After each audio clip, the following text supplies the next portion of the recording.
Hello, and welcome to another episode of the Modern Practical Guide to a Positive Full Life Now. With your host, your go to friend, which is me. Today, we're going to talk about expectations and what I mean when I talk about expectations and how you should be defining expectations for a better you. Um, I think expectations, to start off, are a very good, well, it's a way that we gauge ourselves, and it's typically a good way to gauge yourself, assuming you're doing it well. And I'm going to start off by saying the expectation I'm talking about is your expectations. Everyone else's expectations do not matter. Um, I mean, they shouldn't matter, and if they do matter to you, you need to reflect and figure out why they don't matter, because in reality, they don't matter. Because ultimately, if you're doing everything you want to do, being the person you want to be, and doing the things you want to do, then if you're failing in someone else's mind, then that shouldn't really matter, because ultimately, you're doing what makes you happy, and you're happy. So, I'm not for hurting other people, but if it's not hurting them and it's making you happy, then I don't care about their expectations, and you shouldn't either. Um,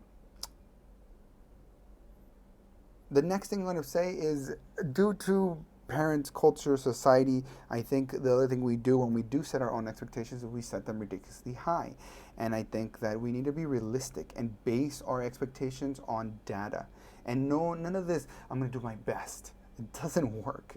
What is your best? Unless you have data. Now, if you're saying, I want to run the best time I ever ran, and you have, months of data in which you ran, the whatever 100-meter dash or whatever it might be, you ran a mile of 5K. If you have the data, great, then you can say, this is going to try to beat my best. And if you don't beat your best, you failed, right? That sucks. But don't say, I'm going to try my best when you've never done it before. How do you know what your best is? So you need to set very clear expectations and realistic ones, and we're going to go into that right now. The best way to break it down is to break it down by the three cores that we've talked about in the past and part of the core program. And the first core is your inner core. And you need to set goals to who you are inside, what you're doing inside.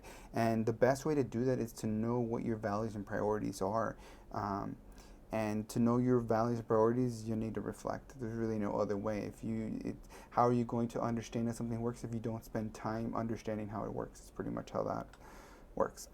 The most important part is just doing it. Like I said, if you don't have any data, then how are you going to know what works and what doesn't work? You have to try. You have to go out there. I know it's scary. You need to put yourself in an environment that you've never been before, and you need to try it out. But when you're in that environment, that's where you grow. And that's where you're going to improve. And that's where you're going to understand what works and what doesn't work. What is your best time and where you can push yourself and where you can't.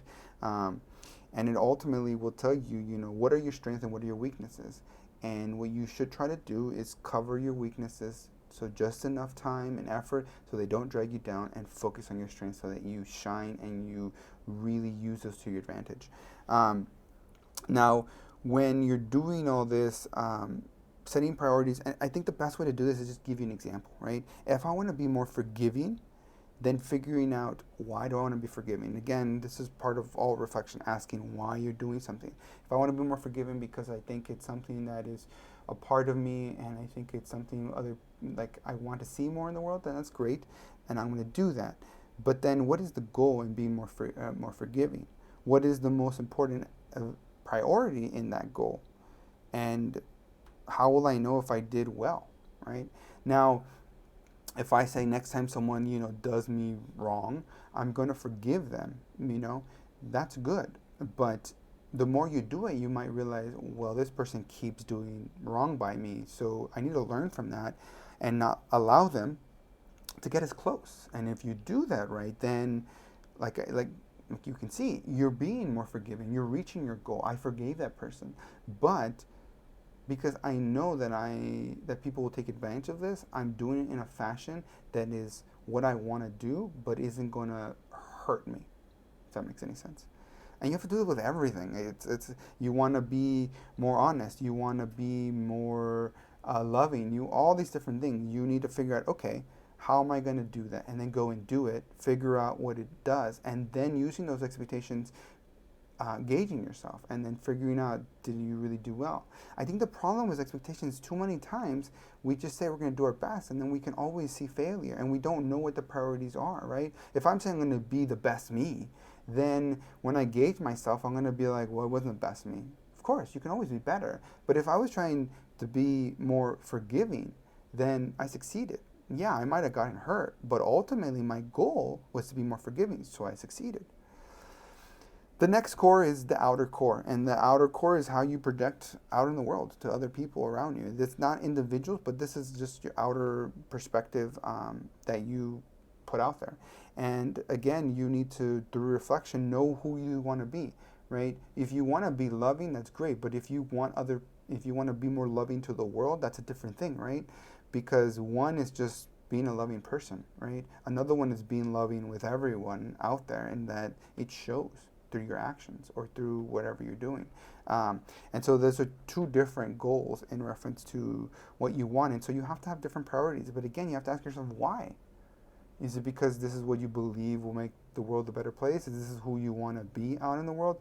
You need to figure it out. There's no wrong or right reason, but you just have to know why. And once you know why, you're going to be able to set the priorities and know what's important in doing this. But again, when you assess, sometimes what you're going to realize is I failed. I failed at being more forgiving. But I succeeded in understanding that when someone does me wrong, I have to deal with maybe this emotional thing or something else. You learn something. So in other words, when you have good expectations, you can fail and actually learn a lot about yourself, and in a way be happier. And then at the same time, you can actually succeed at something that you're doing as a goal and actually be more unhappy.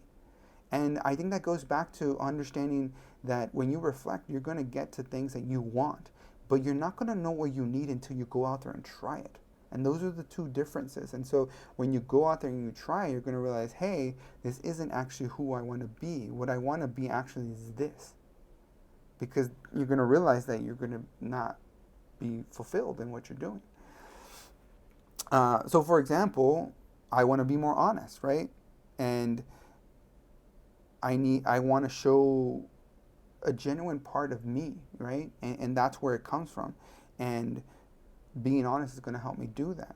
So what is that going to mean? Does that mean I just don't lie? Then I go out there and try that, and then I realize that the world's not a fun place to be in if you're always telling the truth. I mean, flat out truth. I'm not saying like lying outright. I'm saying just blatant truth, just blunt. This is not going to be fun. And so I'm going to realize, okay, I want to be honest, but I don't need to be that mean about it, right? And so on and so forth. So you're going to understand I'm succeeding or I'm not succeeding and how I'm going to change. And those expectations are going to be much more honest to who you are and be able to help you improve and be a better you. For whoever that is, again, there is no right or wrong. I'm not saying set this or that as expectation. You have to figure that out on your own. And the last core is others. And that means that when you interact with other people individually or in a group, that's not just being like, I'm more loving out there. I want to be more loving in this relationship. And again, the best way to acquire that is going out there and doing it. Now, don't confuse this with saying, I want other people to love me. That's not a good thing, right? If you want to be more loving in this relationship that you have XYZ, great. But don't go in there expecting the result to be, I want this person to love me more. If the moment you start putting, you need other people to get your results, you're setting yourself up for failure. So it's like the example I have, if I want to feed people, I don't need them to say it's good food. I just feed them because it makes me happy and that's what I want to do. So there's a difference. The more reflection you do, the more clearer it will be. Excuse me. So what is the goal with that person and why? Again, why do you want to be more loving with that person? And what are the important aspects? What are the priorities here? What are you looking at? And again, you can't just be the best, right? And I understand it's scary to be loving because it's vulnerable and all these different things, but you need to know what you're doing in that relationship specifically. And again, this is another thing that's difficult. So the best thing I can do is give you an example. So the example I'm going to tell you is I want to be a loving father, right? But I don't want to be a cool father, right? And maybe I do, but it's lower my priority. So I have to be like, what kind of father do I want to be? What is my top priority here, right? And because again, maybe the goal is to be a good father, for example. So where are my priorities? Loving first, or is it being cool first? So at the end of the day, if I say, my child doesn't think I'm cool, I'm a failure. No, I'm not a failure, because for me, being a good father was being a loving father. Now, if my child doesn't think I'm loving, then yeah, I'm a failure. But again, you see the difference. We're going to be honest in reference to how we're gauging ourselves through our expectations. And we have to be clear. And the only way you're going to be clear is through reflection. So you understand what your goal is, and you understand you. And you can understand, I'm not going to be the coolest dad. That's just not who I am. I'm going to be the most loving dad, because that's what I value, and that's where my priority lies. So you can stop being hard on yourself, pretty much. We can move past this decision we made, because in the end, maybe I wanted to be the coolest dad in the beginning, but I realized that that's not what my child needs. That's not who I want to be. And so I changed that. And there's nothing wrong with that. So many people are scared to go out there and try, because they're like, I don't got it down. I don't know what I want to be. That's okay. You got to pick something and move forward. Like I said, if you don't do, you won't figure out what you need and who you want to be, really. So, and again, just because it turns out bad and you fail doesn't mean you don't learn from it. You pick yourself up and maybe you pivot, right? Or maybe you just try something different to try to get where you're going to. So the bottom line is, you need to know yourself to set good expectations, because the underlying basis to a good expectation is setting values and priorities. And if you don't know yourself, you're not going to be able to set that. And so, and again, it's okay that you don't know everything about yourself. Just set a goal and take that step forward. It's scary because it's unknown, it's a cliff, whatever it means. You just take that step forward and try it out. I'm not telling you, do something crazy, but step out of the comfort zone. Do something you weren't doing and try to be more loving, try to be more understanding, try to be more honest, try to show more empathy, whatever it might be. It's going to be different for everybody, but set goal specific so that you can go back and be like, that was a success, I did it right, but that's not what I need, so I need to change. Or I did do it right, and I can learn, and I can take the things I did right and do them even better. And the small parts I didn't do right, I don't care about. Or maybe they just really hurt my relationship, and I need to work on them to the point that they don't hurt my relationship. That's it. That's all there is.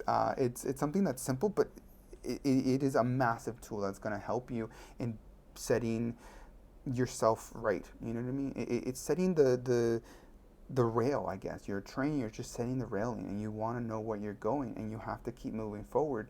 But you need a gauge. Am I going fast enough? Am I going efficiently enough? All those different things. And whatever those things might be, they're going to be different for you. But you need to have good expectations, because too many times in this world we say we're not the best. But that doesn't make sense. We need to be us and nothing more, right? And we can't be the best, even us, right? You can't be the best father that you can ever be, because you only have a certain amount of time to dedicate to be a father. So you need to figure out, what is my most important part of being a good father, and then move forward. And as you learn, it might change, or you might realize that you really suck at it and you have to really invest more time, right?